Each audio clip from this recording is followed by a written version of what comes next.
Hello loi ho tu ne tu sim hin sei ki ding u che le Philadelphia experiment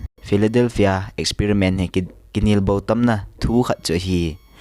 tu a ken Philadelphia experiment hi piam ti akan sei ding a chai na ting na yong hoilang pang chu di in ti am ti cha nan sei ding in ka hin ti me tu Philadelphia experiment chu piam ana veo hi ti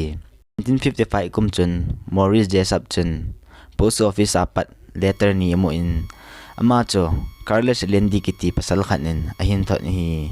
Jessup jongchun ipi hi cho hepun letter cho ahongin ave in hi le letter a chun America battleship mo Philadelphia a manga chuting la het man loka no phok nga ki mukina ake gamla thon dan cho hi le 600 km hi Philadelphia le no phok ki gamla dan cho 15 minutes zo wa cho amang kinin no phok nga ko na chun Philadelphia a cho ake mukini Philadelphia amana no phok nga hong ki mo a chowa Philadelphia hong ki mo kit cho ichi ho amit ta mo ho cho aki chle win alung cho dong le jing wi kong sunga na tong ho jong cho ba nga thi ho mignet ho chon aman win ata sa o cho aman cha e mi bang kha jong cho alu u khut no akyang ho jong chu abong in atan ga mi dan hi sunga mo cho mignet chin aman dan hi kong sunga staff na tong ho mi jani lang chun hi chi ana to uvi kong sunga mo apung uchong e ho tu a pung sanga he minute so ma awai ge je mi chule kong cho teleportation ta time travel chi adan hi time travel ke ti teng le phat dei phat na chi ngului khanga yong an chi hi lo le ahung thung ding future ahung na chi teleportation chu ki ti teng le mun khana pat mun khat ge het man lawa ga seidinga tua teleportation imfala patna dimapur ge teleportation chi titabang choi hi ethim lo ho dia kan se hi Jessup jongchun later cho simin hi le ichi experiment chu Nikola Tesla le Albert Einstein in anasip dan hi Albert Einstein le Nikola Tesla yong azaw hi Jessup chun he pa chun alung thima cha ki chat na lung thim anin ama yong aki cha in letter cho sim tapui ni lum ke chun ichi letter chu alung thima cho agyal jingi hinla ama chun ichi tabang he li sit chunga ityong diam tin ata san thei pun mi khat tu hin ki chip na thu sim khat asim thu aji bovin te tin agyalin letter cho sim chai lovin box sunga chun akoin chabi kam khum tai Tizo kumni zawa kunchun official of naval research pa jongchun post office apat courier khat mo kinin aman jong ga ve en hila courier ya chun happy easter din nakishani ma jong alung adong walin pe bep so hamtin anga ahongin hila courier sunga chun lekha khat anami ama jong in pe bep so de hamtin lekha cho ahongin hila lekha cho coding ke bolin coding wang cho mi thu min aji hi ding cho ata sani aman jong cha he ti a coding thil khat ke bol le chi thil tu pi di ti a het pha chun aman jong i pi dam tin a gelin lekha ke ji in a jong chu ing khat ke si a ke ji lawa thil ke ji ho cho ing thum je na cho a ke ji ki ni dan he lekha khat cho mi thu min aji kop mi ti a mi thu min aji kop dinga kit ba nga cho handwriting cho athum ba ingchom cho ma ke ji jo si cho ake bangkin in hi unar pa jong cho cha chun alung cho dong che jingin lekha le si chunga che jat ma ipti le ke pen ta he che lekha mo he in thon ham tin aji cho kholin hi le ma jong cho idea mo cho anei pu ni hi aman jong lekha cho velele in hi le anu ya cho author no min lekha ji pa min cho Jessup ne ke tin hi Jessup kiti chama yong chon Jessup koi hi cho het ji chun Jessup jong cho office a chu ako phein lekha chu vet sa tai Jessup jong chun lekha chu ve en hi le ing thuma lekha chu ki ji in e chu aman coding ki bol hi cho hedo in ai gelin hi le kumni masanga post office ama lekha hong ki thot cho gel do in ama jong gangchala in langa chi phein kumni masanga lekha hong ki thot letter cho ga hol kin in man jong in hi la lekha ji cho akiba hi cho het pha chun letter chi sunga chi pe mo ham tin man jong sim chai de a hin go tai ONR pa to chun Jessup jong chun letter cho sim banin hi le iti hin ke sun tai 1930 komin Chicago University a project khat an umin e chi project chu hi le thil ho cho akimu theilo so sa ding cho hi chi ave tup chu hi le Albert Einstein le John Newman chu hi hani thilo khat ki mu thilu na dinga sip ding da na chu Einstein unified field theory chu anamong uvi unified field theory chu ho ga he dinga chu gravity force hi lo le electromagnetic force ti lampang hi gravitational force lo le electromagnetic force ke ti mong he single force a ehon le kha hi calculate no hin la lai he meeting mo cho tam ta ke thu wa he che a property a bona cho calculate bol wa pumpi a calculate wa he cho a hin bol do wa a success nge nge leo le se chunga thil ki mu thelo invisible ki ti che thading hi hitia invisible cho hung success nge nge le se chunga time travel le teleportation cho hum da ding chuting la gari a che le wa le ngai lo wa pollution hi lo le ngam su net pa thiam khat hung thim je ding ti the hi ma hon zo na kinet piu khat che hi project che la la yong cho 1940 kum che na hi in gal kho lai ta World War II lai che hi Philadelphia experiment zong he American Navy te chen military adinga cho man na num ta na ni je wa cho na kho sa le jing win hi American Navy te jong chun nisia osena gal ki sat na umji chun aku ngu chu rather ho aku na gal mi ho ni ha do lova ting le tuila a mines ke kam ho aku na cha ven do thina dinga cha invisible hi lo le Philadelphia experiment cho na sata na bolu hi chuti chun Navy ho jong chun Philadelphia experiment bol na dinga cha Philadelphia aku na cha jahas len ta kha cha anamang uvi ti a chu American Navy hon jong Philadelphia experiment bol na dinga cho Philadelphia kong lenta USS Eldridge ki ti cha namang uvi ya chun ma hon jong experiment chu Philadelphia experiment kitin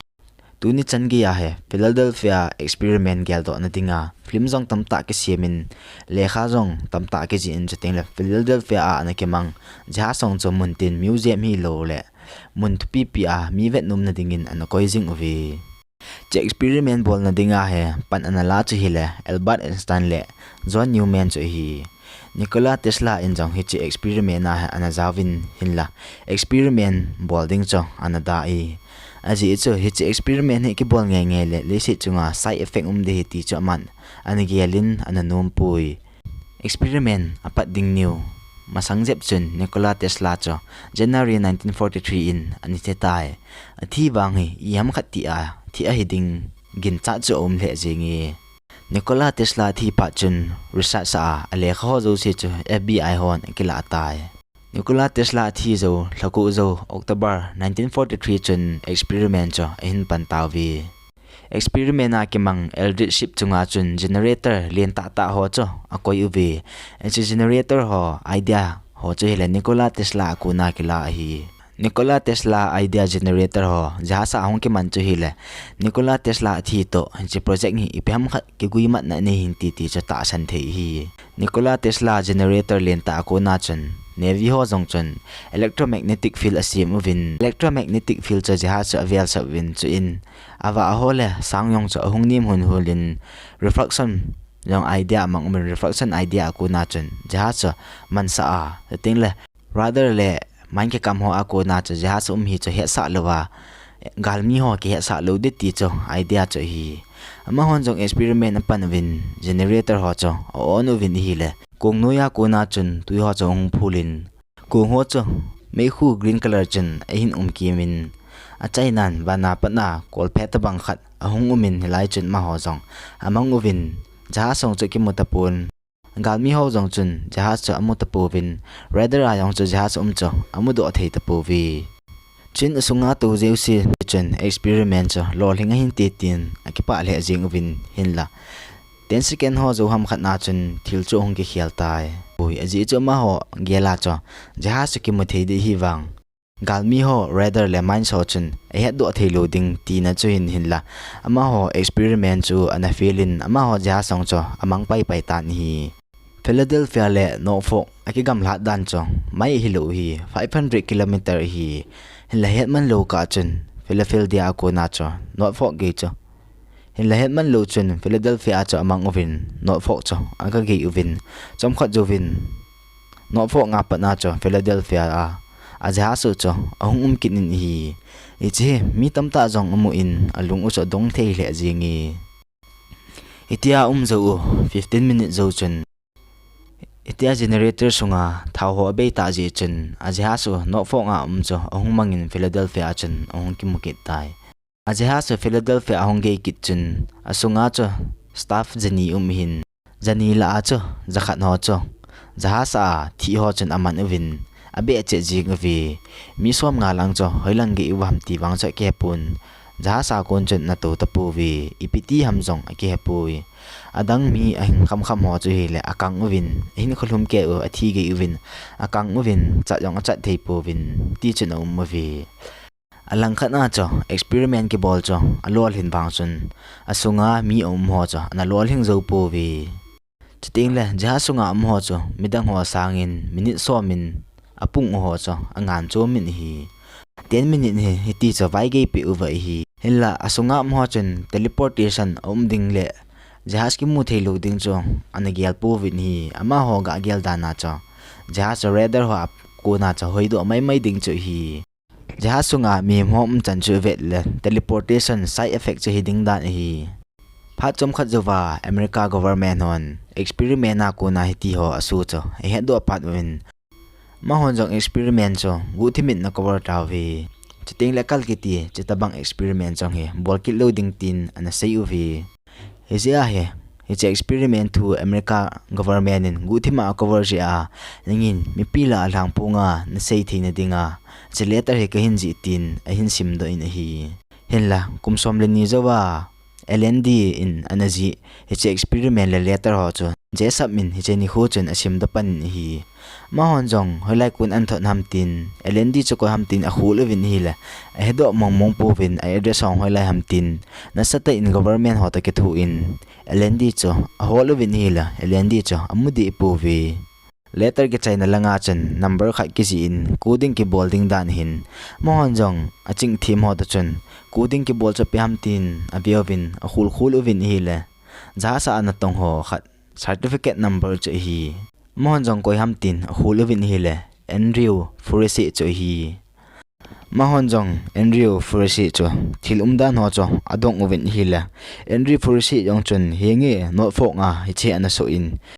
ken jong not fo nga na ka to la hin hi che jaha cho kha be chom kha cho hung ki mu in hela he man lo ka ana mang ki ni hi che ken thil su ho he kamit ta ka mu hi tin apang de in asein hi hilaya ga gyal ki thei che hile hi chi pa hin min phau num na ase che hile ipidinga kumhiti chan he ana khongai diam ti jong cho gyal lo thei hi kit puin hi en la tunin ni khu a